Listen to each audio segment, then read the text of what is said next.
গৌড় এলাকার সমস্যা নিয়ে সরব এসইউসিআই। রায়গঞ্জ পৌরসভার গৌড় অঞ্চলের নাগরিক সমস্যাগুলিকে কেন্দ্র করে সরব হলো এসইউসিআই।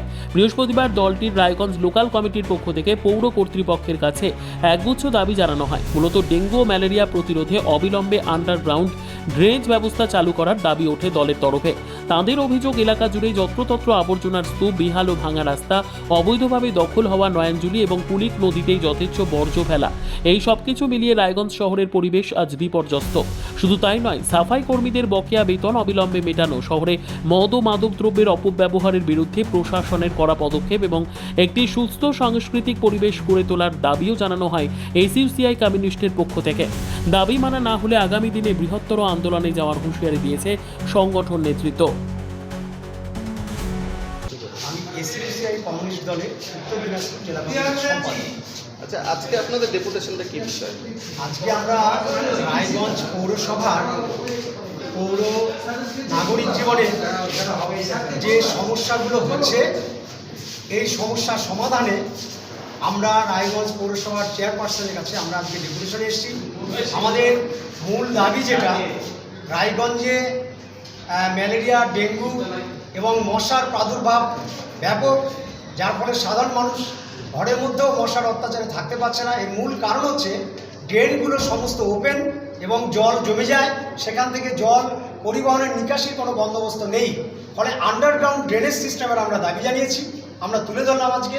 এবং সেই সঙ্গে রায়গঞ্জ পৌর এলাকার রাস্তাঘাটগুলো সমস্তটাই ভাঙাচোরা, ফলে এবং দীর্ঘ কয়েক মাস থেকে ভাঙাচোরা রাস্তা দিয়ে সাধারণ মানুষ যাতায়াত করছে। দোকানগুলোতে ধুলো ময়লা জমে যাচ্ছে এবং এই একটা গাড়ি গেলে তার পেছন দিয়ে যাতায়াত করা যাচ্ছে না, ধুলোর বিরুদ্ধে পথে নামছেন? আমরা এটা নিয়ে দীর্ঘদিন থেকেই আন্দোলন করে যাচ্ছি। আমরা এসপি, ডিএম, এসডিও, আইসি, রায়গঞ্জ থানার আইসিকে বারবার আমরা ডেপুটেশন দিয়েছি এবং আবার আমরা এর মধ্যেই এটা নিয়ে আমরা আবার রাস্তায় নামছি। কিন্তু আগামী দিনে হবে না এবং মাটির নিচে পুকুরের মধ্যে দিয়ে যে জল যায়, অর্থাৎ যে কিডনি রায়গঞ্জ শহরের পুকুর, সেই পুকুরগুলো বন্ধ হয়ে যাওয়াতে যে আমরা জল কিন্তু পাবো না, জল সংকটে কিন্তু আমরা ভুগবো। 10টা দাবি নিয়ে ওরা এসেছিলেন।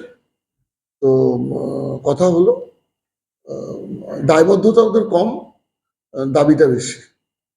সেটা আমি বুঝলাম ওদের সাথে কথা বলে। কারণ সমাজকে ঠিক রাখার জায়গায় নেশামুক্ত রাখতে হবে, খালি ডেপুটেশন দিলেই চলবে না। সমাজকে ভালো রাখার জন্য ওনারাও তো সমাজের একটা পার্ট। ওনাদের কি দায়িত্ব পালন করছেন সেটাও তো মানুষকে জানাতে হবে, যে আমরা এই দায়িত্ব পালন করেছি সমাজের জন্য। সেটার দিকেও ওদের নজর রাখা উচিত। আমি সে কথা ওদের বলে জানিয়েছি।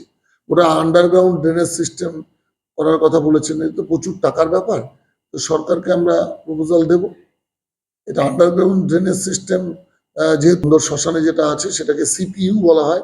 সরকার অলরেডি প্রায় 10 কোটি টাকার টেন্ডার ডেকে দিয়েছেন ওখানে উন্নত ব্যবস্থা করবার জন্য, রিসাইকেলিং পদ্ধতির জন্যে। তো এটা ওরা দাবি জানিয়েছেন, হয়তো জেনে গেছেন যে আমরা কাজ করছি, সেই জন্যই হয়তো রাজনীতি করবার জন্যই ওরা এই দাবিটা রেখেছেন। তো পুরোটাই রাজনীতি। 8 বছর আমি বললাম ওনাদের যে আমি 8 বছরের চেয়ারে আছি, কোনোদিন তো আপনারা আসেননি, আজকে হঠাৎ করে এলেন। তো নিশ্চুপ ছিলেন, উত্তর দিতে পারলেন না। বড় বড় কথা বলে তো লাভ নেই।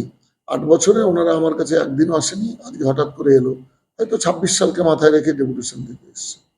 পৌর এলাকায় পুকুর ভরাট নিয়ে ওনারা আপনার কাছে আমি সেক্ষেত্রে বলেছি যে পুকুর ভরাট শুধুমাত্র পৌরসভার ডিউটি নয়, এটা দেখা।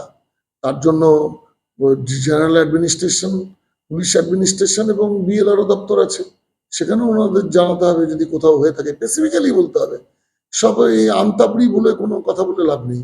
কোথায় হচ্ছে, কোন স্পটে হচ্ছে, কোন ওয়ার্ডে হচ্ছে, কোন পাড়ায় হচ্ছে, স্পেসিফিক্যালি বলতে হবে। এটা না বলে খালি হচ্ছে হচ্ছে করলে তো হবে না। সমাজে সবারই দায়িত্ব নিতে হবে। আমি ওনাদেরকে বলেছি শুধুমাত্র রাইটসের কথা বলবেন, ডিউটিজের কথা বলবেন না, তাহলে হবে না। কর্তব্য এবং অধিকার এই দুটো পাশাপাশি ভাবে সমান্তরাল ভাবে চলে। ব্যুরো রিপোর্ট, উত্তর বাংলা সংবাদ।